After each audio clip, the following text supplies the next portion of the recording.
నమస్కారం. అష్టాదశ శక్తిపీఠాలు ప్రత్యేక కార్యక్రమానికి సాదర స్వాగతం. మన భారతదేశం పవిత్ర భూమి, వేదభూమి, తపోభూమి అని చెప్తూ ఉంటారు. అడుగడుగునా కూడా ఎన్నో పుణ్యక్షేత్రాలు, మరెన్నో పుణ్యధామాలు, ఎన్నో తీర్థాలు కూడా ఉన్నాయి. అయితే ప్రతి ఒక్కటి కూడా చాలా విశేషమైనది. ప్రతి ఒక్క అంశానికి కూడా విశేషమైన పరమార్థం ఉంది. వీటిల్లోకెల్లా సతీదేవి శరీర భాగాలు పడిన అష్టాదశ శక్తిపీఠాలు మహిమాన్వితమైనవి.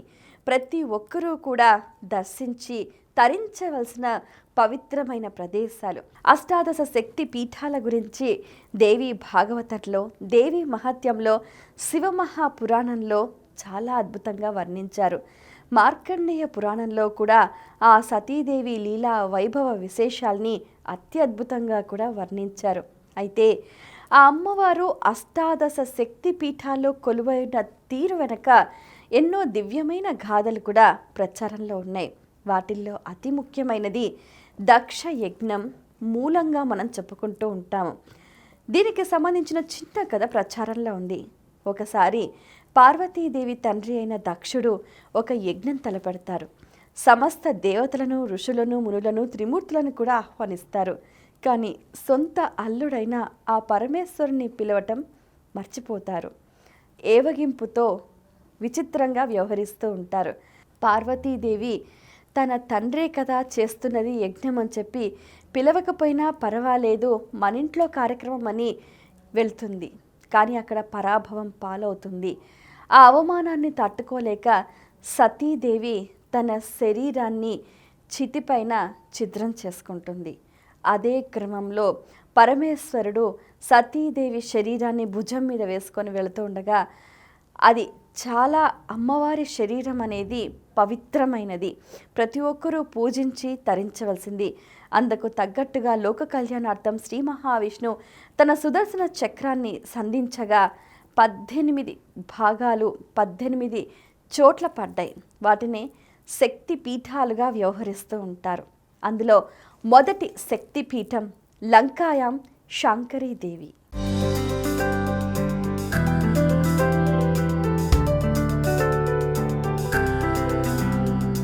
అత్యంత ప్రసిద్ధమైనవి, మహాశక్తివంతమైనవి అష్టాదశ శక్తిపీఠాలు. లంకాయాం శాంకరీదేవి, కామాక్షి కాంచికాపురే, ప్రద్యుమ్నే శృంఖలాదేవి, చాముండే క్రౌంచపట్టణే, అలంపురి జోగులాంబ, శ్రీశైలే భ్రమరాంబిక, కొల్హాపురే మహాలక్ష్మి, మాహుర్యే ఏకవిరిక, ఉజ్జయిన్యాం మహాకాళి, పీఠికాయాం పురుహూతిక, ఓఢ్యాయాం గిరిజాదేవి, మాణిక్య దక్షవాటికే, హరిక్షేత్ర కామరూప, ప్రయాగే మాధవేశ్వరి, జ్వాలాయాం వైష్ణవీదేవి, గయా మాంగళ్య గౌరిక, వారణాస్యం విశాలాక్ష్మీం, కాశ్మీరే తు సరస్వతి, అష్టాదశసు పీఠాని యోగినామపి దుర్లభం, సాయంకాలే పటే నిత్యం సర్వశత్రు వినాశనం, సర్వరోగహరం దివ్యం, సర్వసంపత్కరం శుభం. ఈ 18 క్షేత్రాల్లోనూ సతీదేవి శరీర భాగాలు పడి మహాశక్తి పీఠాలుగా అవతరించాయి.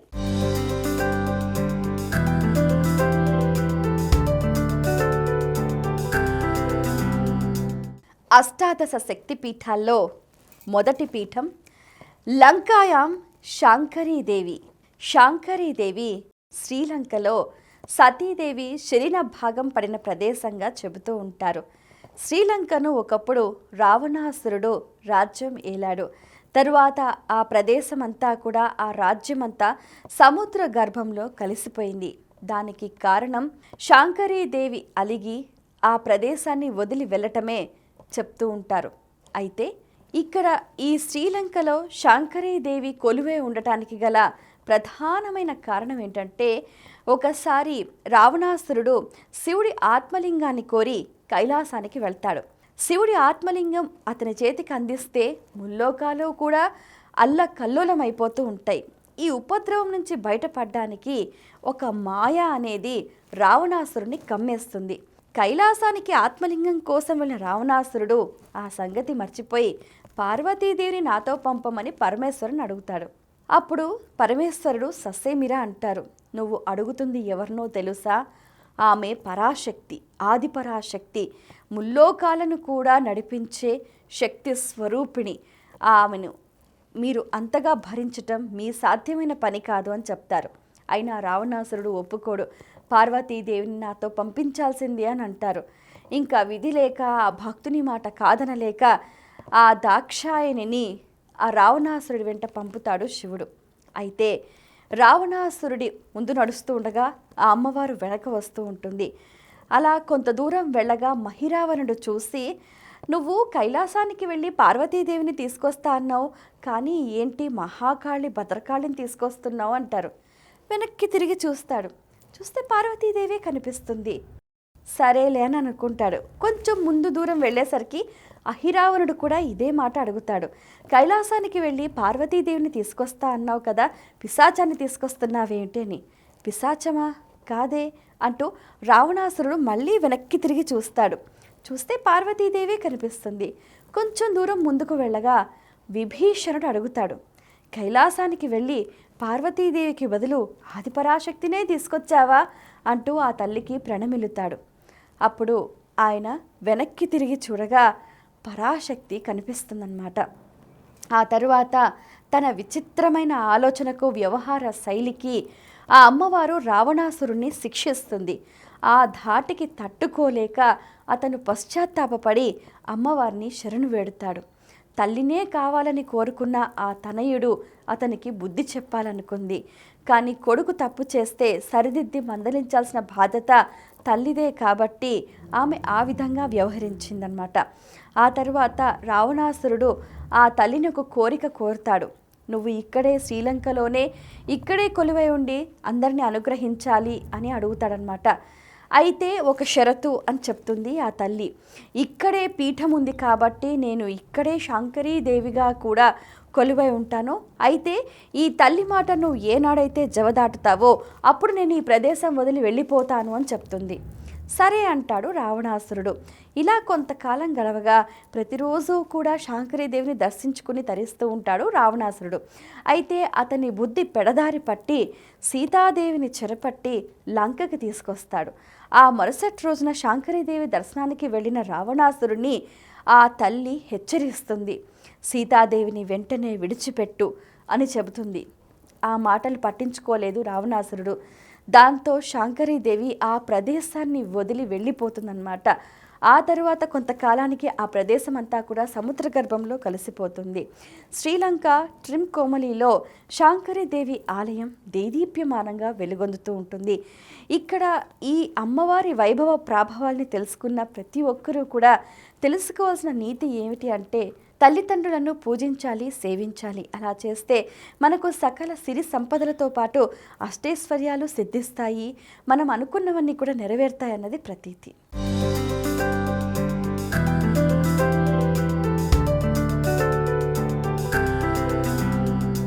నమస్కారం. అష్టాదశ శక్తిపీఠాల్లో అమ్మవారి రెండవ స్వరూపం కంచి కామాక్షీదేవి. అసలు ఎంతో పవిత్రమైన, విశేషమైన వైభవ ప్రాభవాలు కలిగింది కామాక్షి అమ్మవారు. చెన్నై నుంచి 85 కిలోమీటర్ల దూరంలో, తిరుపతి నుంచి 65 కిలోమీటర్ల దూరంలో దేదీప్యమానంగా కాంచీపురంలో కొలువై సకల జనుల కోరిన కోర్కెలు తీర్చే కామితార్థ ప్రధాయినిగా కూడా విరాజిల్లుతోంది. మరి ఆ అమ్మవారు ఇక్కడ శక్తిపీఠంగా వెలవడానికి గల చిన్న కథనం ఒకటి ప్రచారంలో ఉంది. ఒకసారి పార్వతీదేవి తన చెలికత్తెలతోటి కూడా జలక్రీడల్లో మునిగి తేలుతూ ఉంటుంది. ఆ సందర్భంలో హఠాత్తుగా పరమేశ్వరుడు వస్తారు. ఆమె కూడా ఆటలో భాగంగా పరమేశ్వరుడి 2 కనులు మూస్తుంది. అయితే ఆ క్షణకాలంలో మొత్తం సృష్టి అంతా కూడా స్తంభించిపోతుంది. మరి దానికి ప్రతిఫలంగా పరమేశ్వరుడు శపించగా ఆమె శరీరం మొత్తం నల్లగా మారిపోతుంది. అయితే దీనికి ప్రత్యామ్నాయ మార్గం ఏంటి? మళ్ళీ తన శరీర ఛాయ పూర్వవిధిగా ఎలా లభిస్తుంది?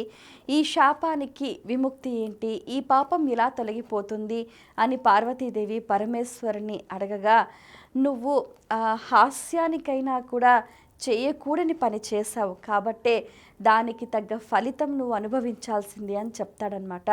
అంటే పరమేశ్వరుడి 2 కనులను ఆమె 2 ఘడియల పాటు మూసినందుకు గాను ఇంతటి ప్రభావం జరిగింది. అయితే దానికి ప్రత్యామ్నాయ మార్గంగా పరమేశ్వరుడు ఏం చెప్తాడంటే తపస్సు చేయమని చెప్తారు. కాంచీలో వెళ్ళి తపస్సు చేస్తే అనుగ్రహిస్తాను అని సెలవిస్తాడు. దానికి తగ్గట్టుగానే పార్వతీదేవి ఎంతో భక్తి శ్రద్ధలతోటి తాను కైలాసానికి వెళ్ళి అక్కడ కొన్ని రోజులు తపస్సు చేసి ఆ తర్వాత అక్కడి నుంచి కాంచీపురానికి చేరుకొని ఒక సైకత శివలింగాన్ని ఏర్పాటు చేసుకొని నదీ తీరంలో ఉద్ధృత రీతిగా ఆమె రాత్రి పగలు తేడా లేకుండా ఘోరమైన తపస్సు చేస్తుంది పార్వతీదేవి. శివుడిని ప్రసన్నం చేసుకోవటానికి, శివుడి అనుగ్రహం కోసం ఆమె ఎంతో తీక్షణంగా ఏకాగ్ర చిత్తంతో తపస్సు చేస్తుంది. ఆ తపశ్శక్తికి అసలు భూతరాలన్నీ కూడా దద్దరిల్లిపోతూ ఉంటాయి. ఆ జ్వాలలు, ఆ వేడి, ఆ సెగ కైలాసానికి కూడా తాకుతుంది. అయితే ఈ వేడిని తగ్గించటానికి కూడా గంగను పురమాయిస్తాడు పరమేశ్వరుడు. అప్పుడు గంగ తన ఉధృతిని పెంచి ఆ జలం ఇంకా పైకి రాగా పార్వతీదేవి ఆ సైకతలింగం ఆ నీళ్ళల్లో ఎక్కడ మునిగిపోతుందో అని చెప్పి గట్టిగా ఆ శివలింగాన్ని వాటేసుకుంటుంది. అప్పుడు తన శరీర భాగాలన్నీ కూడా ఆ శివలింగంపై అచ్చులుగా ముద్రపడిపోతూ ఉంటాయి. ఆమె తపశ్శక్తికి, ఆమె భక్తికి, ఆమె శ్రద్ధకు, ఆమె చిత్తానికి పరమేశ్వరుడు పరవశించిపోతూ ఉంటాడు. విచిత్రం ఏమిటంటే అంత జలధారలు ఉధృతగా వస్తున్న ఇక్కడ సైకతలింగము కానీ ఆ నీళ్లకు ఒక్క రవ్వ కూడా కరగలేదు, ఆ శివలింగం ఏమీ కాలేదు. అంటే ఆమె తపశ్శక్తి, ఆమె సంకల్పం ఎంత గొప్పదో మనం అర్థం చేసుకోవచ్చు.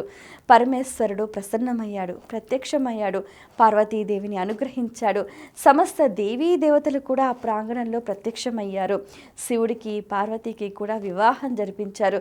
నేత్రానందభరితంగా కూడా ఈ ఉత్సవం అంతా కూడా అట్టహాసంగా అందరికీ వీణుల విందుగా కూడా ఆనందాన్ని, ఆహ్లాదాన్ని కలిగించారు. అయితే ఇక్కడ శివుడు ఏకాంబరేశ్వరుడిగా, అక్కడ విష్ణువు వరదరాజస్వామిగా, అక్కడ పార్వతీదేవి కామాక్షి అమ్మన్గా కూడా విరాజులుతూ ఉన్నారు. ఇక్కడే కామకోటి పీఠం కూడా ఉంది. ఇక్కడ ఈ పీఠంలో తపస్సు చేస్తే ఒక్కొక్క అక్షరం 1,000,000 రెట్లు ఫలితాన్ని అందిస్తుంది అని చెప్తూ ఉంటారు. అయితే కంచి కామాక్షి అమ్మవారి దేవాలయంలో మరొక చిన్న విశేషం ఏంటంటే జంట బల్లులు ఉంటాయన్నమాట. ఎవరికైనా నిత్య జీవితంలో బల్లి దోషాల వల్ల ఏర్పడే పాపాలు కానీ శాపాలు కానీ ఇక్కడ బలిని స్పృశించటం వల్ల తొలగిపోతాయి అన్నది ప్రతీతి. ఏది ఏమైనప్పటికీ అష్టాదశ శక్తిపీఠాల్లో చాలా విశిష్టమైన క్షేత్రంగా కంచిలో కొలువైన ఆ కామాక్షి అమ్మవారి అనుగ్రహం ప్రతి ఒక్కరికి ఉండాలని మనస్ఫూర్తిగా ఆకాంక్షిస్తున్నాం.